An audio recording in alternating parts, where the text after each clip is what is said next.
जय हिंद, नमस्कार प्यारे साथियों। स्वागत है आप सभी का उत्कर्ष एकेडमी खिलचीपुर के ऑनलाइन प्लेटफॉर्म में। प्यारे साथियों, railway RPF constable and SI exam 2024 के लिए इस क्लास में हम लोग सामान्य ज्ञान यानी कि जीके जीएस के टॉप 40 क्वेश्चन डिस्कस करेंगे। साथियों, ये सभी प्रश्न ऐसे क्वेश्चन है जो एग्जामों के अंदर आजकल बहुत ज्यादा पूछे जा रहे हैं और पिछले कई सालों से ये क्वेश्चन बार बार रिपीट हो रहा है, इसलिए सभी प्रश्न आपके लिए बहुत ज्यादा इंपॉर्टेंट है। बिल्कुल छोटा सा क्लास होने वाला, इसलिए मेरे साथ आपको लास्ट तक इस क्लास में बने रहना है। साथियों, इस क्लास का पीडीएफ डेली आप हमारे टेलीग्राम से प्राप्त कर सकते हैं। टेलीग्राम का लिंक इस क्लास के डिस्क्रिप्शन में, जहां जाकर सभी साथी टेलीग्राम से जुड़ सकते हैं। और अगर आप चैनल पर पहली बार विजिट कर रहे हैं दोस्तों, तो चैनल को सब्सक्राइब करके बेल आइकन को ऑन कर ले, जिससे आपको तुरंत क्लास का नोटिफिकेशन मिलता रहेगा। तो साथियों, चलते हैं आज के पहले और इंपॉर्टेंट क्वेश्चन की ओर, जो आपके सामने आ चुका है। भांगड़ा कहां का लोक नृत्य है?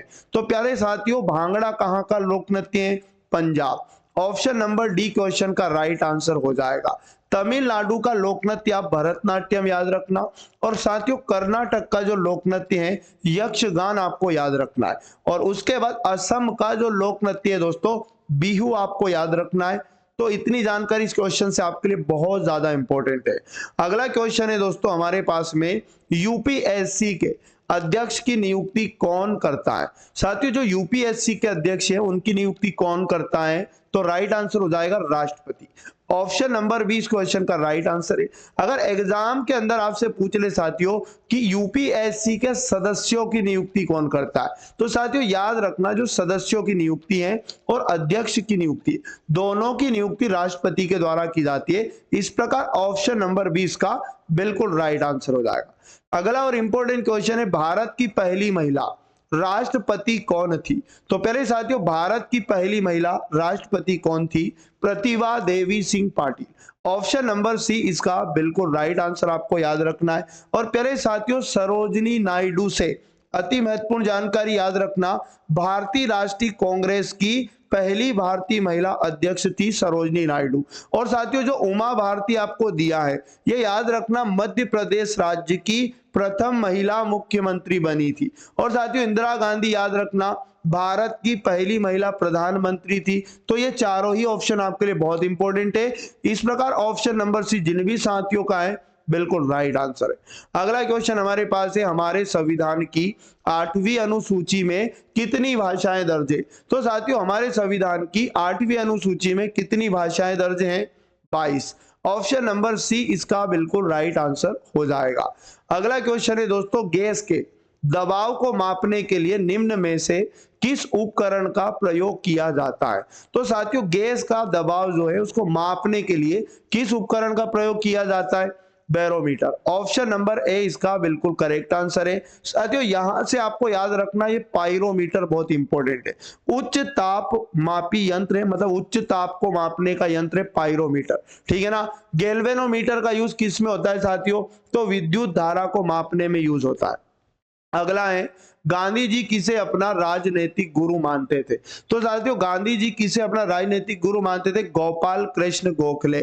ऑप्शन नंबर ए इसका बिल्कुल राइट आंसर आपको याद रखना है। अगला है दोस्तों, साइना नेहवाल निम्नलिखित में से किस खेल से संबंधित है? साइना नेहवाल का संबंध किस खेल से? तो दोस्तों बैडमिंटन। बैडमिंटन से संबंधित है साइना नेहवाल। इस प्रकार ऑप्शन नंबर सी बिल्कुल राइट आंसर है। अगला क्वेश्चन है दोस्तों, स्टैच्यू ऑफ यूनिटी निम्नलिखित में से किस राज्य में स्थित है? तो साथियों, क्वेश्चन बहुत ज्यादा इंपॉर्टेंट है। स्टैच्यू ऑफ यूनिटी किस राज्य में स्थित है? तो याद रखना Gujarat. Option number C correct answer हो जाएगा। और गुजरात में साथियों साधु बेट नामक द्वीप पर यह स्टैच्यू ऑफ यूनिटी है। और इसकी जो ऊंचाई है, एग्जाम के अंदर पूछ ली जाएगी, 182 मीटर ऊंचाई याद रखना। और साथियों, ये जो स्टैच्यू ऑफ यूनिटी है सरदार वल्लभ भाई पटेल की याद रखना प्रतिमा है। तो ऑप्शन नंबर सी बिल्कुल सही जवाब है। अगला है हमारे पास, द्रोणाचार्य पुरस्कार किसको दिया जाता है? साथियों, जो द्रोणाचार्य पुरस्कार है वो किसको दिया जाता है? खेल प्रशिक्षक। ऑप्शन नंबर बी इसका बिल्कुल राइट आंसर आप याद रखिएगा।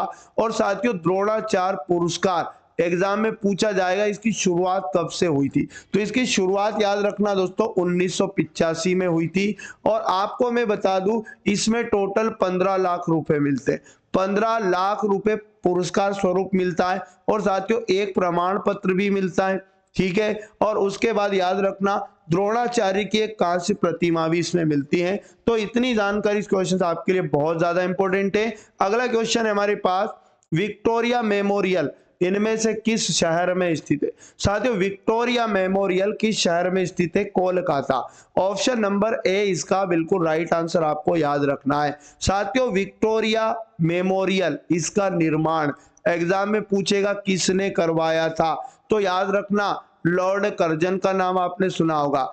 लॉर्ड कर्जन ने याद रखना है ना, इनकी रानी थी दिवंगत महारानी विक्टोरिया की स्मृति में कब करवाया था, तो 1906 में करवाया था, ठीक। इतनी जानकारी इस क्वेश्चन आपके लिए बहुत इंपॉर्टेंट है। अगला क्वेश्चन, इनमें से किस शहर में चार मीनार स्थित है, किस शहर में चार मीनार स्थित है, तो right answer Hyderabad. Option number D बिल्कुल राइट आंसर हो जाएगा। और चार मीनार का जो निर्माण है दोस्तों किसने करवाया था, सुल्तान कुली कुतुब शाह के द्वारा। कब करवाया था साथियों, 1591 ईस्वी, याद रखना। आगे बात करें अगले क्वेश्चन की, गोल गुंबज राजा मोहम्मद आदिल शाह का मकबरा है, ये किसका एक हिस्सा है, बताओ फटाफट। तो साथियों एग्जाम में ये पूछता है गोल गुंबज किसका मकबरा है, तो मोहम्मद आदिल शाह का मकबरा है, याद रखिएगा। और ये कहां पड़ता है साथियों, बीजापुर में पड़ता है। और दोस्तों ये जो बीजापुर है ये कहां पड़ता है, कर्नाटक राज्य में पड़ता है बीजापुर। यहीं पर साथियों गोल गुंबज एक मकबरा है मोहम्मद आदिल शाह का। इतनी जानकारी बहुत ज्यादा इंपॉर्टेंट है। अगला क्वेश्चन है, खजुराहो के मंदिरों का निर्माण किस राजवंश के शासन काल में हुआ था, तो साथियों खजुराहो के मंदिरों का निर्माण चंदेल राजवंश के शासन काल में हुआ था। अब खजुराहो के मंदिर है कहां, तो मध्य प्रदेश के छतरपुर जिले में, ठीक है ना। और इनका जो निर्माण हुआ था साथियों 10वीं से लेकर तो याद रखना 12वीं शताब्दी के बीच में इनका निर्माण हुआ था। अगला है, मुगलों के विरुद्ध हल्दी घाटी का युद्ध किसने लड़ा, तो साथियों मुगलों के विरुद्ध हल्दी घाटी का युद्ध Maharana Pratap. Option number A correct answer आप याद रखिएगा। हल्दी घाटी का युद्ध कब हुआ, तो साथियों ये डेट कई बार आई है, 18 जून 1576 ईस्वी में, है ना। 18 जून 1576 ईस्वी में हल्दी घाटी का युद्ध हुआ था मुगलों और महाराणा प्रताप के बीच में।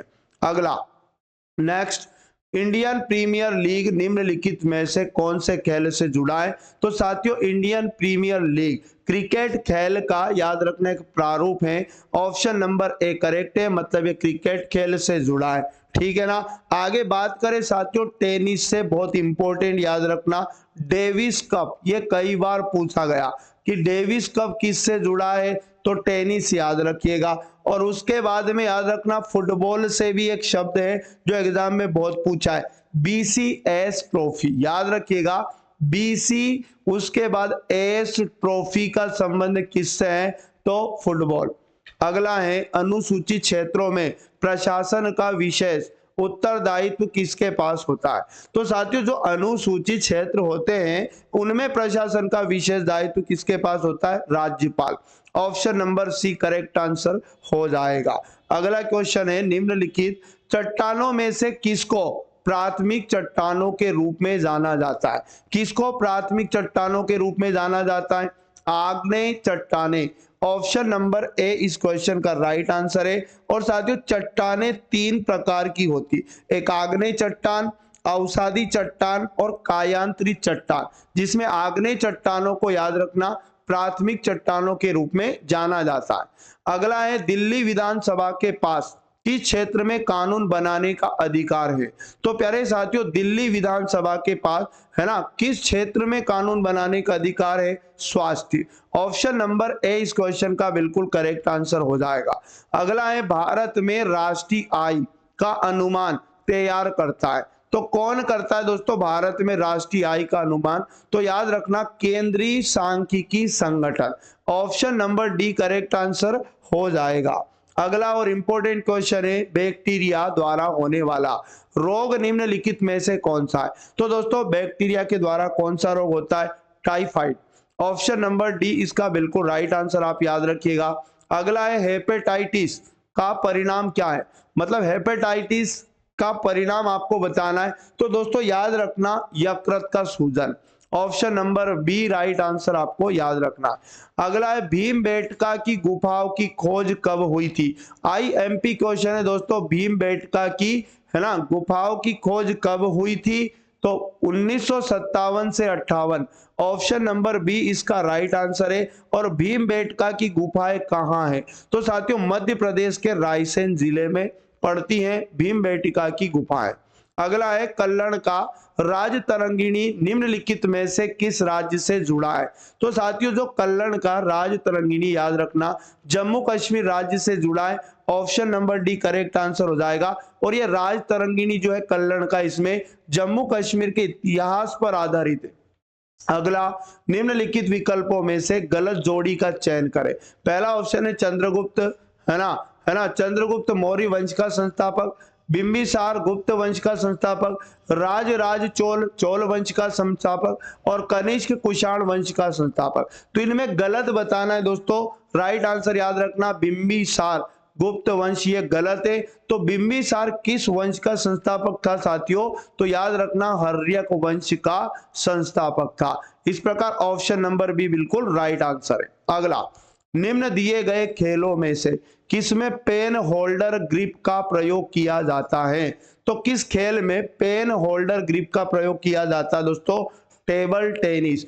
ऑप्शन नंबर डी बिल्कुल राइट आंसर हो जाएगा। चलो अगला है सुल्तान इल्तुतमिश की पुत्री रजिया निम्नलिखित में से किस वर्ष में सुल्तान बनी थी। तो साथियों सुल्तान इल्तुतमिश की पुत्री थी रजिया सुल्तान, ठीक है ना। किस वर्ष में सुल्तान बनी थी, तो 1236 ईस्वी। Option number C correct answer आपको याद रखना है। और ये जो रजिया सुल्तान थी दोस्तों याद रखना भारत की प्रथम मुस्लिम महिला शासिका थी।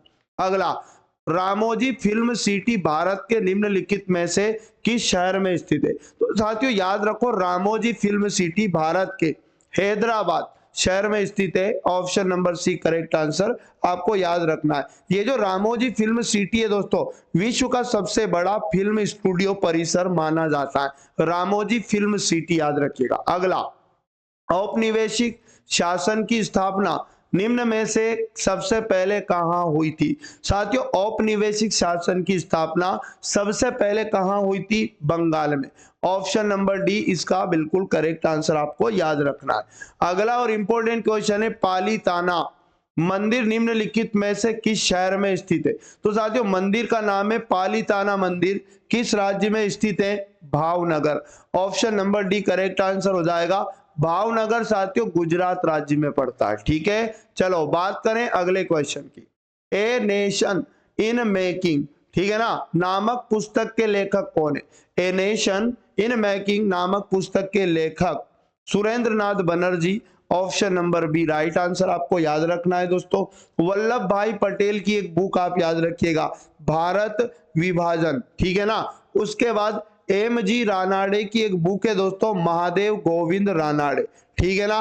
उसके बाद में अगर बात करें जी के गोखले यानी गोपाल कृष्ण गोखले, याद रखिएगा इनकी पुस्तक याद रखना नेशन, ठीक है ना। और ये एम जी रानाडे का फुल फॉर्म है साथियों महादेव गोविंद रानाडे, ठीक है ना। चलो अगला क्वेश्चन है, भारत के निम्नलिखित में से किस शहर को सिटी ऑफ चिलीज कहा जाता है। साथियों किस शहर को सिटी ऑफ चिलीज कहा जाता है, तो याद रखना गुंटूर।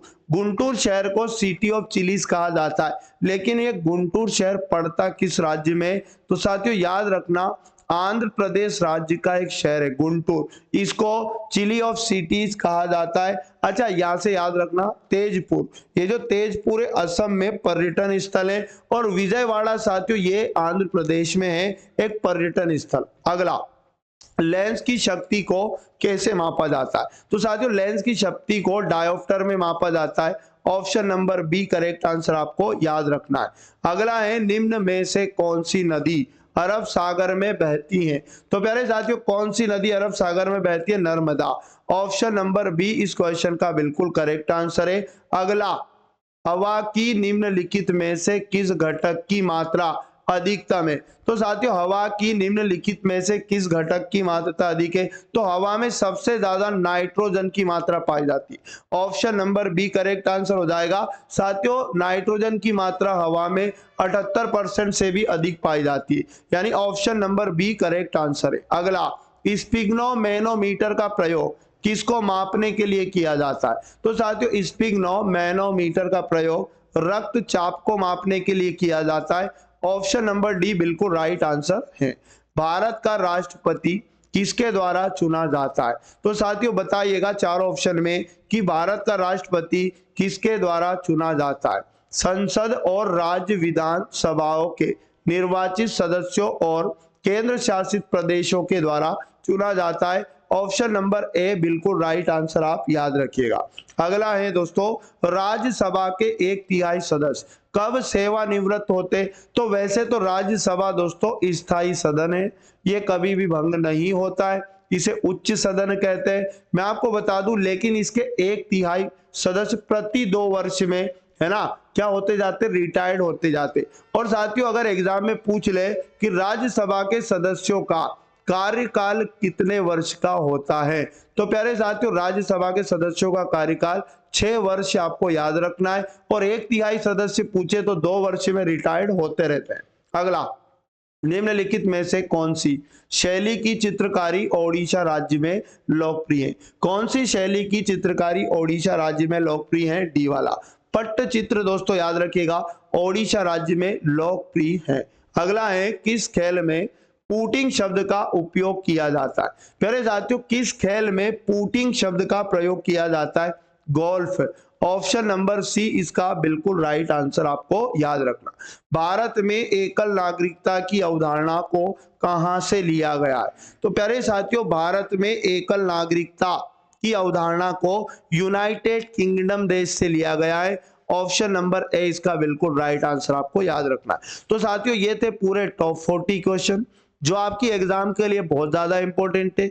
इससे पहले जितने भी पार्ट हुए दोस्तों, एक पार्ट से लेकर प्लेलिस्ट आपको मिल जाएगी, जहां जाकर पिछले पार्ट को सबको देख लें। आप यकीन मानो एग्जाम तक दोस्तों आपको सभी तरह के प्रश्नों को कवर कराया जाएगा। और आपकी एग्जाम के अंदर जीके जीएस का वेटेज टोटल 50 क्वेश्चन है, इसलिए इसको हल्के में आपको नहीं लेना। तो साथियों मिलेंगे पुनः नेक्स्ट पार्ट में, तब तक पढ़ते रहें। जय हिंद, जय भारत, वंदे मातरम।